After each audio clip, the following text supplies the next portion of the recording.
Дорнот аймгийн Хэвлэн сумын 4-р цэцэрлэг нь 2012 онд байгуулагдсан 6 бүлэг 190 суралцагчтай 27 багш ажиллагчтай 2024-өөс 2025 оны хичээлийн жил мэргэжлийн хөгжлийн бүлгээрээ 10 хүний бүрэлдэхүүнтэйгээр суралцахад суурилсан арга зүйг нэвтрүүлж хүүхдийн хэл ярианы хөгжлийг дэмжих, хэл ярианы сургалтын чанарт анхаарах гэсэн зорилгыг дэвшүүлэн ажилласан. Яагаад энэхүү зорилгыг дэвшүүлэн хэрэгжүүлэхээр шийдвэрлэсэн бэ гэвэл нэгдүгээрт хэл ярианы сургалтын үр дүнгийн үнэлгээгээр 75%-тэй, эхлэх цэгийн үнэлгээгээр 67.2%-тэй үнэлэгдсэн.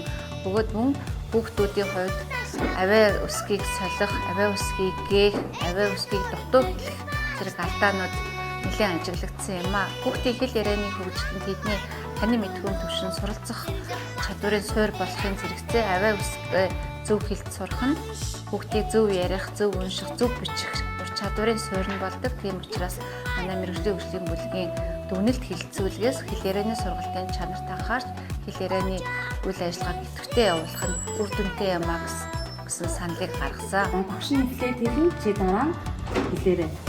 Шүхөр, байшин, хурш. Шүхөр, байшин, хурш. Авиа зүйн онцлогоог 4 даалгаварт сорилын аргаар авч цэгийг шуугийнхаа уруулын гүйгүүлэгч авиа гүгийн ихэн дадагд хэрхэн дуудаж байгааг ажиглаж тэмдэглэл хөтөлсөн. Бүлэг бүр хүүхдийнхээ нас сэтгэгүй тохирсон хэл заслын буланг байгуулж өдөр тутмын дасгалуудыг тогтмолж өгсөн. Хүүхэд бүр нэг ном үйл ажиллагааг санаачлан хэрэгжүүлж энэ үйл ажиллагаагаар ангиараа нэг үлгэрийн ном сонгон авч үлгэрийн номоо багштайгаа хамт уншдаг болсон. Тулгуур дохионы аргыг дуухаараач аппараттай хостуулан ашиглаж байна.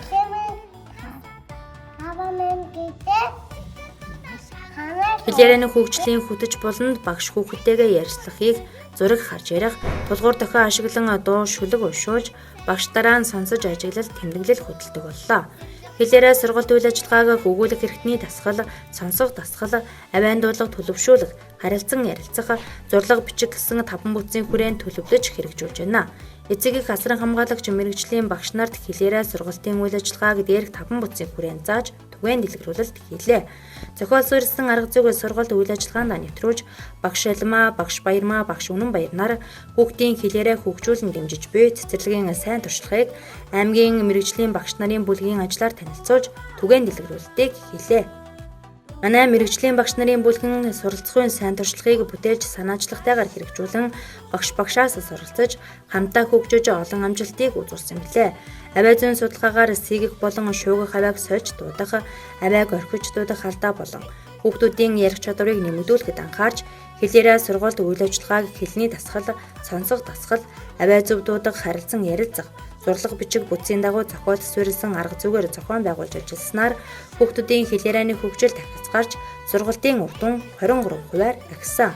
Хэл заслын булан байгуулснаар багш нар анхан шатны хэл заслыг хийж хүүхдүүд авиа амьсгалын дасгал тогтмол хийж хэвшсэн. Хүүхэд бүр нэг ном үйл ажиллагааг зохион байгуулсны үр дүнд хүүхдүүд ном үзэх сонирхолтой болсон. Цэцэрлэгээс зохион байгуулсан гэрийн номын сум зөвлөмжийн дагуу эцэгчүүд гарын доорх материал ашиглан гэрийн номын булан байгуулж хүүхдийнхээ хөгжлийг дэмждэг болсон. Цаашид хэл яриа суралцахуйн бэрхшээлийг засах дасгал тоглоомыг бусдаа санаа авах, өөрсдөө зохиох үйл ажиллагааг зохион байгуулах, AR болон IMBREAK зэрэг тоглоом хэрэгслүүдийг уялдуулан үр дүнтэй ашиглах, эцэгхийн санаачлах оролцоог идэвхжүүлэх зорилт тавин ажиллаж байна. Мэргэжлийн багш нарын бүлэг нь багш нарын нэгдэл, харилцан суралцах талбар байна.